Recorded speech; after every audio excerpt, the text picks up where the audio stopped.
பிரசாதே சர்வ துக்கானாம் ஆனிரஸ்ய உபஜாயதே பிரசன்ன சேதசோ யாஷு புத்தி பர்யவதிஷ்டதே.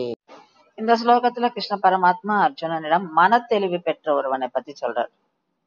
இதுக்கு முன்னாடி ஸ்லோகத்துல எப்படி மனத்தெளிவு பெறணும்ன்றார். அதாவது புலன்களை அடக்கி மனதுல பகவானே சதா சர்வகலம் தியானித்துட்டே இருந்தா மனத்தெளிவு கிடைக்கும் அப்படின்றத சொன்னார்.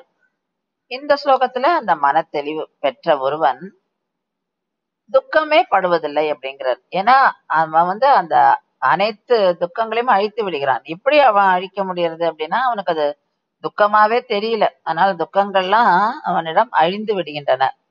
ஏன்னா அவன் தான் சரீரம் அல்ல ஆத்மா அப்படின்றத புரிஞ்சுக்கிறான். அப்போ அந்த ஆத்மா என்று புரிஞ்சதுனால அந்த பகுத்தறியும் ஆற்றல் வந்தாலே தெளிவான மனம் கிடைக்கிறது.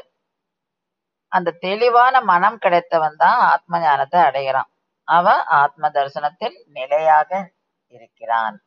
இததான் இந்த ஸ்லோகத்துல கிருஷ்ண பரமாத்மா சொல்றார்.